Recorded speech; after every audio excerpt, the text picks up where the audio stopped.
Talk to me. You ain't shit. Ooh, facts. And you a liar. That depends on the circumstances. And you toxic. Facts again. The 911 call that changed everything.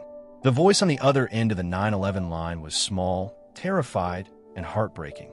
A child, barely old enough to understand what he was witnessing, whispered into the phone, "My mommy has been shot." Just hours before, 26-year-old India Kinamore had gone to bed clutching her hospital bag, ready for the most important day of her life. March 4th, 2023 was supposed to be the day she met her daughter, the day she'd been induced to give birth after months of careful preparation. Instead, it became the day she died. What kind of monster targets a woman on the very day she's supposed to give birth? What kind of person looks at a pregnant woman hours away from becoming a mother and decides that she needs to die?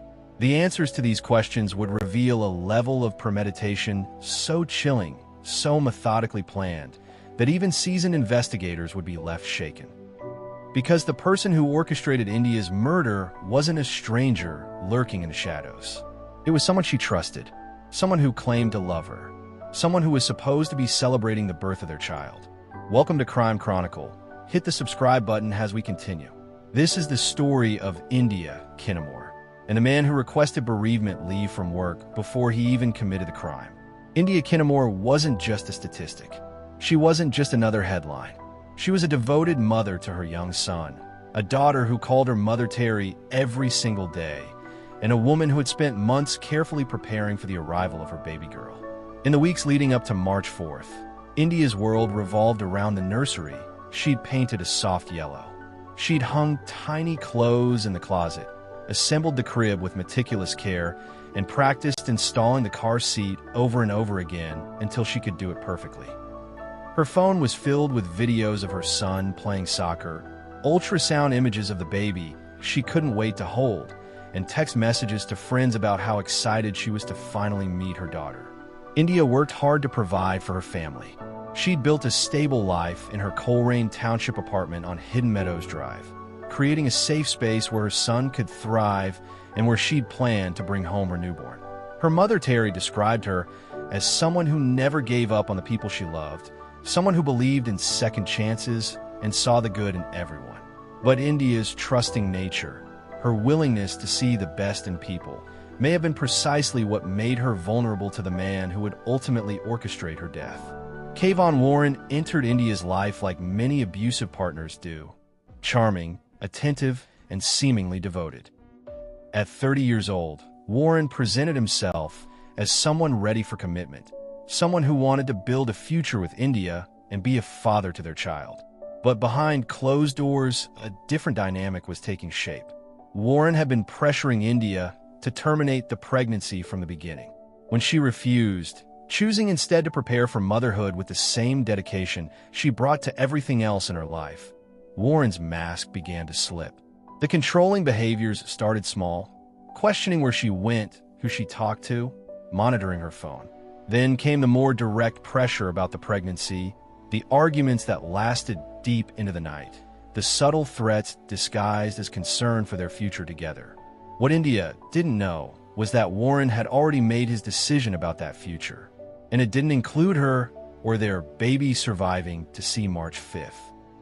Recent statistics reveal that homicide is a leading cause of death for pregnant women in the United States, with intimate partner violence responsible for a significant percentage of these deaths.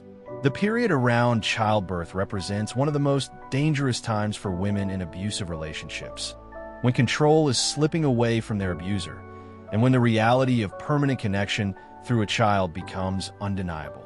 Warren wasn't just angry about the pregnancy. He was planning to eliminate the problem permanently. What makes this case particularly disturbing is that Warren didn't act alone. Investigators would later discover that he had recruited two friends, 20-year-old Robert Irvin and 22-year-old Lamar Morris Suggs, to help him carry out the murder. The level of premeditation was staggering. Warren had begun planning India's death weeks, possibly months in advance. He'd studied her routine, identified when she'd be most vulnerable, and carefully selected accomplices he believed he could trust to keep quiet. But perhaps most chilling of all was Warren's decision to request bereavement leave from his job before the crime had even been committed. Think about that for a moment. Warren was so confident in his plan, so certain that India would be dead, that he preemptively arranged time off work to mourn her death. This wasn't a crime of passion. This wasn't a moment of rage that spiraled out of control. This was a methodical execution plan, complete with alibis, cover stories, and contingency plans.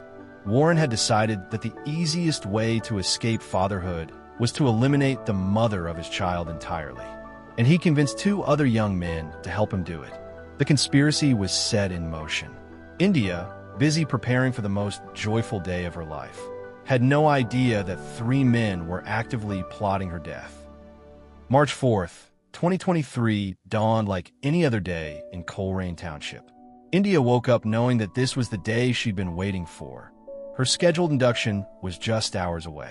She'd packed her hospital bag days earlier, double-checking that she had everything she needed for the birth and the first few days with her newborn.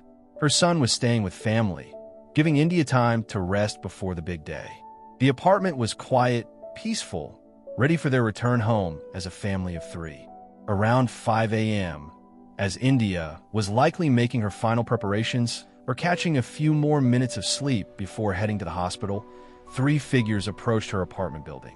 Warren had provided them with everything they needed: the layout of the building, India's apartment number, the best time to strike when she'd be alone and vulnerable. What happened next lasted only minutes, but it shattered multiple families forever.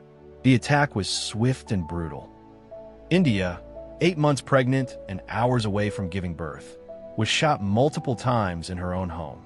The baby she'd waited so long to meet died with her, never taking a single breath outside the womb. But Warren and his accomplices had overlooked one crucial detail in their planning. India's young son, who was supposed to be staying elsewhere, had returned to the apartment, and he witnessed everything. At 5:17 a.m., that same brave little boy picked up the phone and made the call that would eventually bring his mother's killers to justice. When Coleraine Township officers arrived at the Hidden Meadows Drive apartment complex, they found a scene that would haunt them forever. India lay dead in her home, surrounded by the baby items she'd so carefully chosen, her hospital bag waiting by the door like a monument to dreams that would never be fulfilled. Initially, investigators considered the possibility of a random break-in gone wrong. The scene had been staged to look like a burglary, with items scattered and moved around to suggest someone had been looking for valuables. But experienced detectives know that staged crime scenes often tell a different story than they're meant to. And when they began examining India's personal relationships, one name kept surfacing: Kayvon Warren, the father of her unborn child. Warren's behavior in the immediate aftermath of India's death raised red flags. While her family grieved and friends rallied to support them, Warren seemed surprisingly composed, almost relieved. His social media post about the tragic loss felt performative, lacking the genuine anguish you'd expect from someone who'd lost both his girlfriend and his unborn child. But it was the digital evidence that ultimately unraveled Warren's carefully constructed plan. Cell phone records, GPS data, and financial transactions painted a clear picture of conspiracy and premeditation. Text messages between Warren and his co-conspirators revealed the depth of their planning and their callous disregard for India's life. Most damning of all was Warren's request for bereavement leave, submitted to his employer before India was even dead. For nearly 2 years, India's family lived with the devastating knowledge that her killers were walking free. Her mother, Terry, visited her grave regularly, promising her daughter that she would never stop fighting for justice. "I never gave up," Terry would later tell reporters. The pain of losing both her daughter and granddaughter was compounded by the frustration of watching the case move slowly through the legal system. But investigators never stopped building their case. They meticulously traced phone records, analyzed financial transactions, and interviewed witnesses. They built an airtight case that would eventually lead to the arrests of all three men involved in India's murder. In August 2025, nearly 2.5 years after India's death, Robert Irvin, Kayvon Warren, and Lamar Morris Suggs were finally arrested and charged with 2 counts of murder each, one for India and one for her unborn daughter. The arrest brought some measure of relief to India's family, but they also reopened wounds that had never fully healed. Terry Kinnemore could finally return to her daughter's grave with news she'd been waiting years to share. The people that did this to her, they have been caught and justice will be served. India Kinnemore's story represents a tragic pattern that plays out far too often across the country. When intimate partners attempt to control reproductive choices through threats, manipulation, or violence, it often escalates to deadly consequences. The warning signs were there: the pressure to terminate the pregnancy, the controlling behavior, the attempts to isolate and manipulate. But like many victims of intimate partner violence, India may have hoped that Warren would change, that the arrival of their child would transform him into the partner and father she wanted him to be. Her story reminds us that reproductive coercion is a serious form of abuse, and that the period around childbirth can be particularly dangerous for women in abusive relationships. When someone tries to control whether, when, or how someone becomes pregnant or stays pregnant, it's not love, it's control. And control, taken to its extreme, can become deadly. If you or someone you know is experiencing intimate partner violence, please reach out for help. The National Domestic Violence Hotline is available 24/7. India Kinnemore deserved to hold her daughter, to see her son become a big brother, to build the family she dreamed of. While justice may finally be coming for her killers, no verdict can bring back the life and love that were stolen that March morning. Remember India. Remember her dreams. And remember that recognizing the warning signs could save the next woman who finds herself in danger.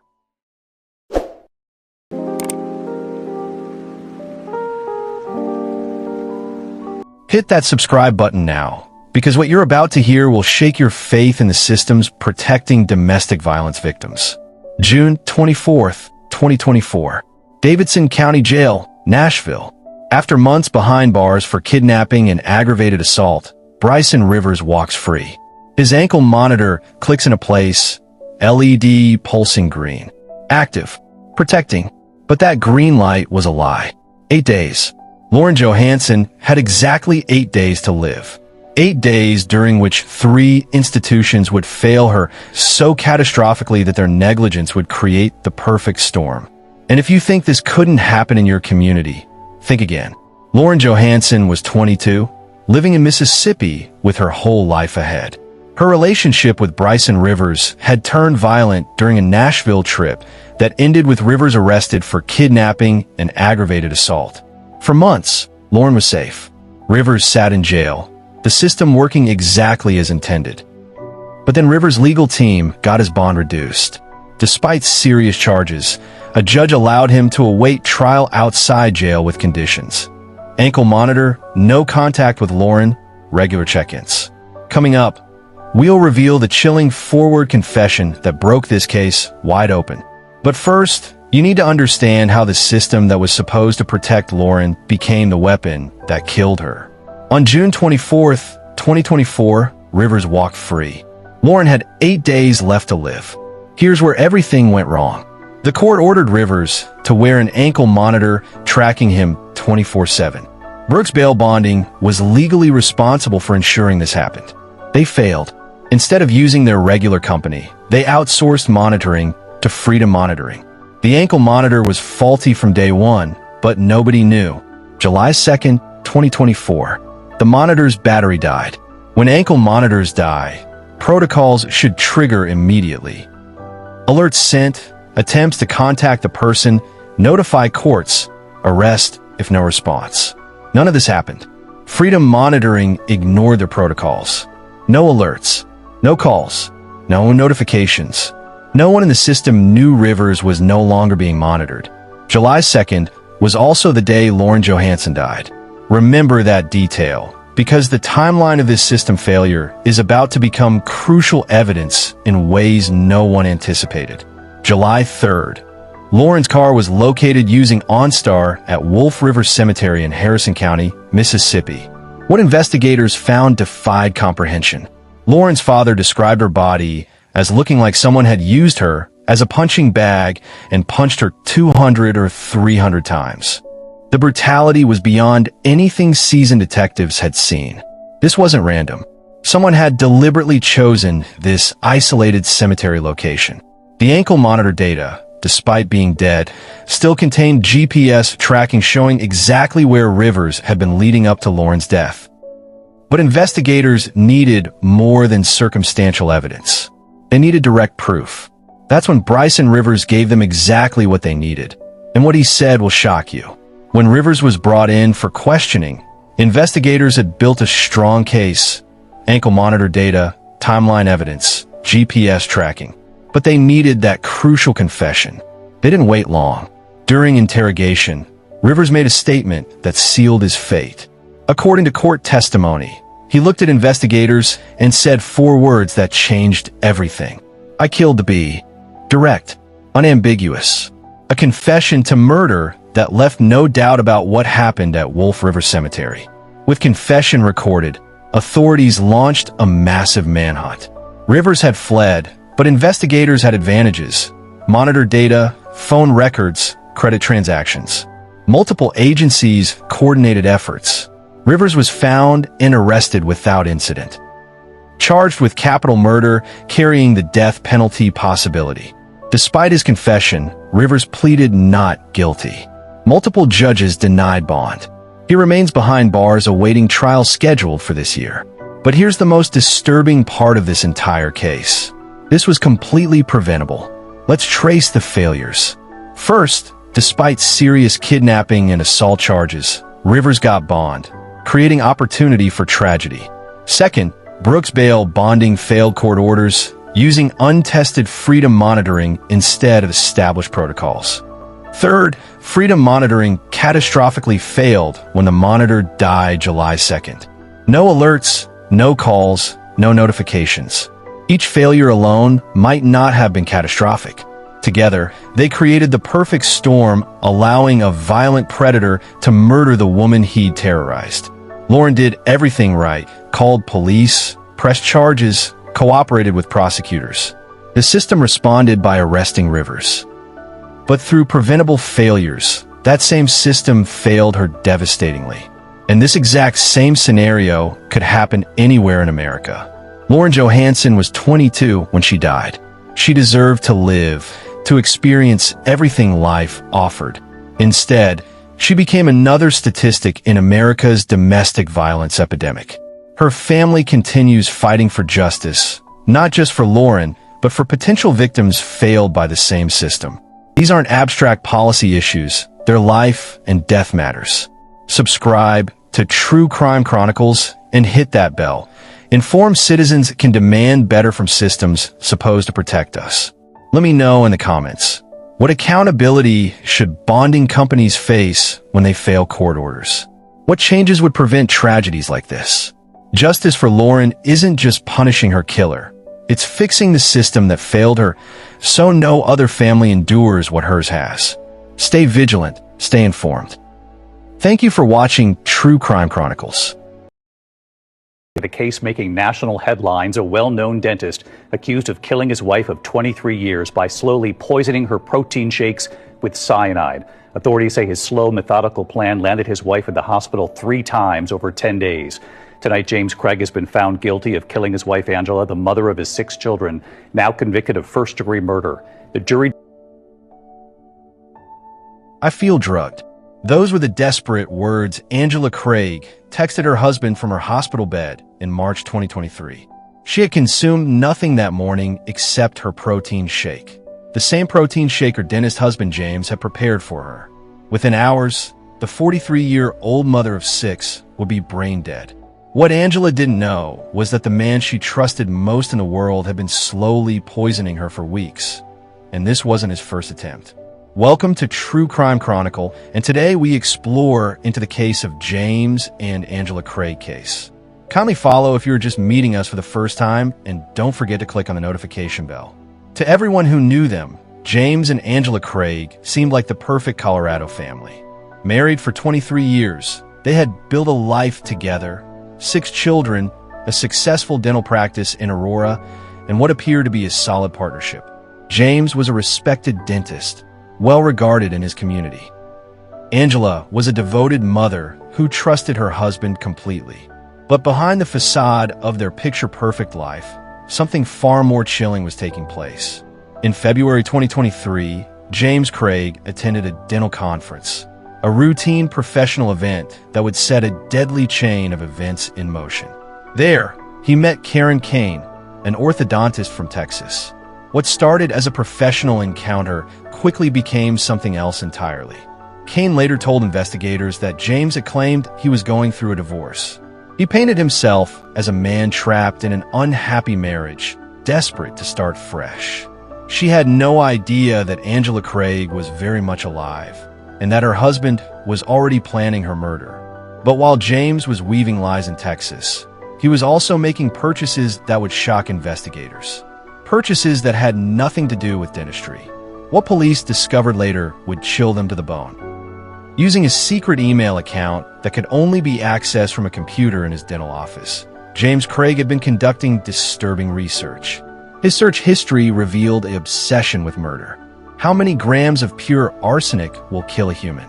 Is arsenic detectable in autopsy? Top 5 undetectable poisons that show no signs of foul play. On February 27, 2023, just days after meeting his mistress, James ordered arsenic online. The deadly package arrived at the Craig family home on March 4th. 2 days later, Angela Craig was rushed to the hospital for the first time. It feels more like I feel when I take heavy meds, and everything adjusts and moves slowly. Angela texted her husband from her hospital bed, describing her mysterious symptoms. The doctors were baffled. Her husband's response? "Just for the record, I didn't drug you." But James Craig was lying, and this was just the beginning. Because while Angela was fighting for her life in the hospital, her husband was already ordering his next weapon. After Angela's first hospitalization, you might think James would have been concerned, would have stayed by her side. Instead, he was planning the next phase of his deadly plot. On March 8th, while his wife was still recovering, James ordered potassium cyanide, one of the most lethal poisons known to man. The package arrived at his dental office on March 13th. Angela Craig was hospitalized 2 more times in the following days. Each time, her symptoms grew worse. Severe headaches, dizziness, a feeling that someone was drugging her. On her 3rd and final hospital visit, the mother of 6 began seizing. She was transferred to intensive care, unresponsive. On March 18th, 2023, Angela Craig was declared brain dead. The coroner would later determine she died from acute cyanide and tetrahydrozoline poisoning, with arsenic also found in her system. But James Craig made one critical mistake. He had ordered the cyanide to his dental practice, where an office manager saw the package. When Angela was dying in the hospital, Craig's dental partner Ryan Redfern received a phone call that would unravel everything. There would be no medical reason for a dentist's office to need potassium cyanide, Redfern told the nurse. That nurse contacted law enforcement. When confronted, James Craig tried to spin one final lie. But the truth was already catching up to him. When Ryan Redfern severe headaches, dizziness, a feeling that someone was drugging her. On her 3rd and final hospital visit, the mother of 6 began seizing. She was transferred to intensive care, unresponsive. On March 18th, 2023, Angela Craig was declared brain dead. The coroner would later determine she died from acute cyanide and tetrahydrozoline poisoning, with arsenic also found in her system. But James Craig made one critical mistake. He had ordered the cyanide to his dental practice, where an office manager saw the package. When Angela was dying in the hospital, Craig's dental partner Ryan Redfern received a phone call that would unravel everything. There would be no medical reason for a dentist's office to need potassium cyanide, Redfern told the nurse. That nurse contacted law enforcement. When confronted, James Craig tried to spin one final lie. But the truth was already catching up to him. When Ryan Redfern confronted his partner about the cyanide, James Craig initially tried to fabricate a story. Then he admitted to ordering it, but claimed Angela had asked him to buy it, suggesting she was suicidal. It was another lie in a web of deception that was rapidly unraveling. Investigators discovered that James had been having Angela committed as a suicide risk during her hospitalizations, a manipulation tactic to discredit any suspicions she might voice. One sister told police that years earlier, James had actually drugged Angela to prevent her from stopping his own suicide attempt. The pattern of control and manipulation went back years.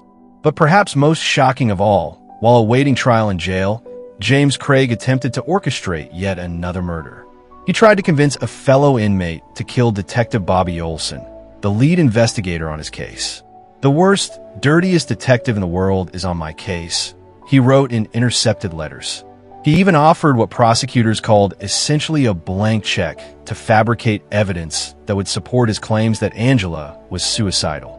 In July 2025, James Craig was found guilty of murdering his wife and sentenced to life in prison without the possibility of parole.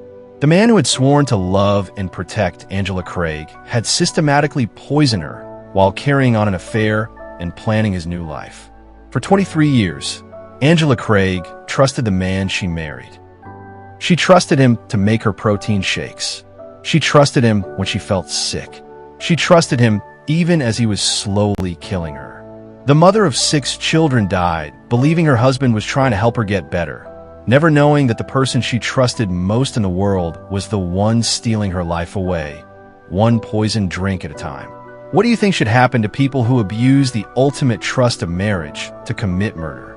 Let me know in the comments below, and don't forget to subscribe for more true crime chronicles that expose the darkness hiding behind closed doors. You told me that Tylee took JJ's life and then her own. How then would Tylee be able to dismember herself and bury herself if she killed herself? So Brianna, my love for my children is eternal, and my children are eternal, and they're just in the next phase of their eternal life.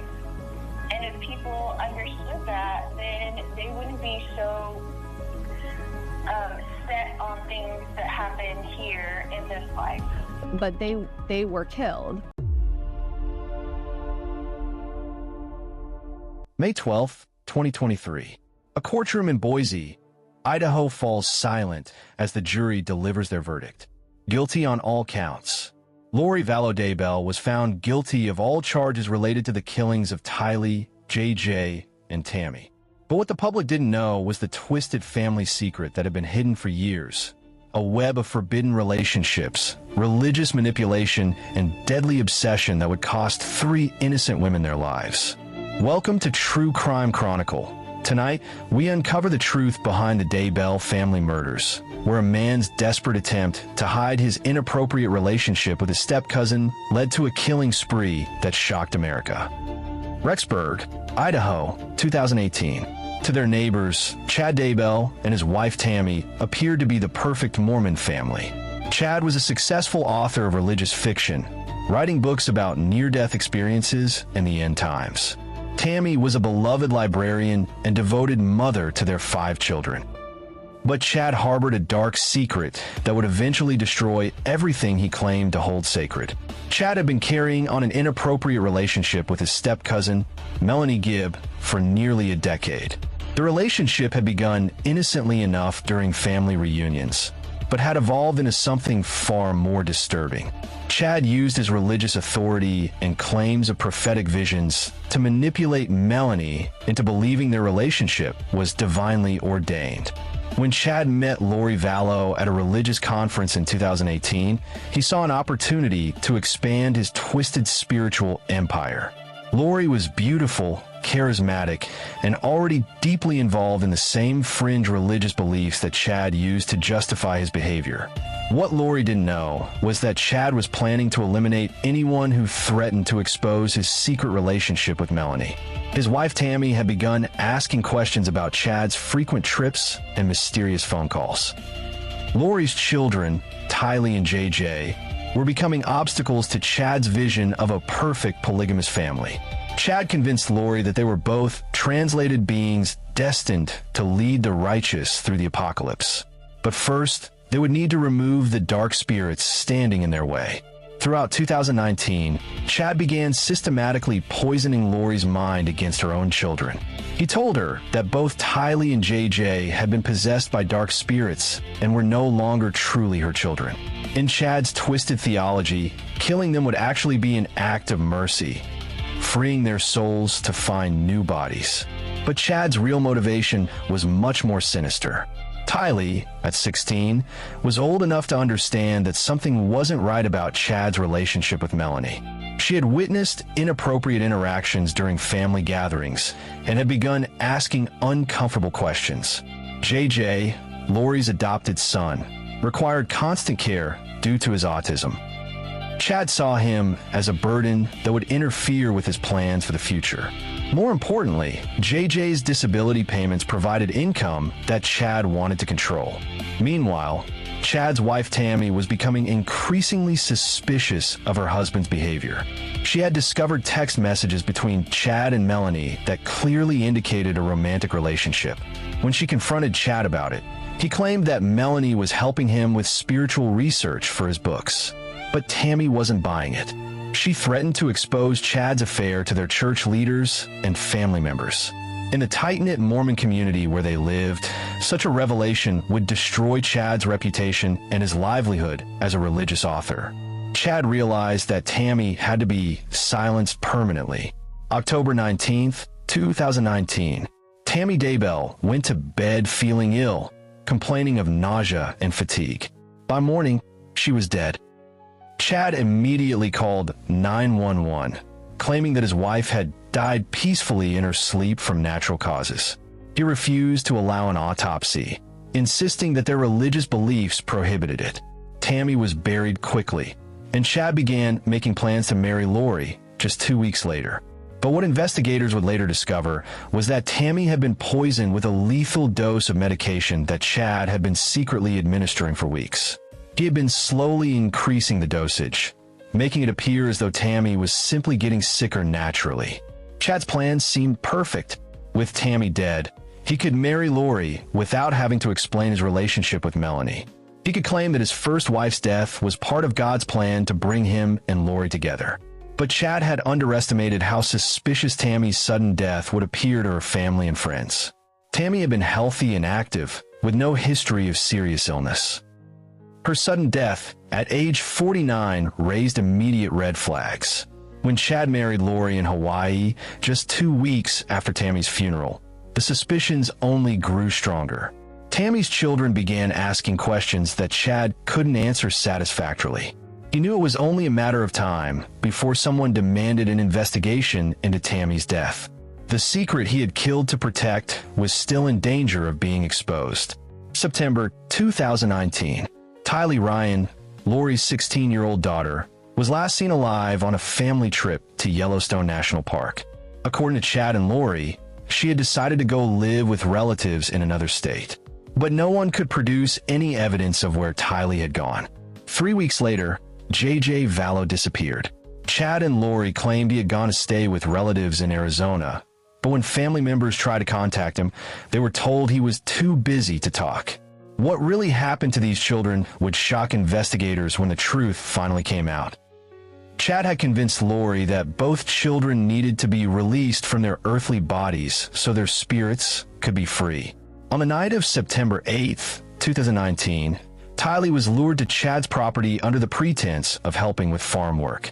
Chad attacked her with a pickaxe, then dismembered her body to make it easier to dispose of. Her remains were burned and buried in multiple locations around Chad's property.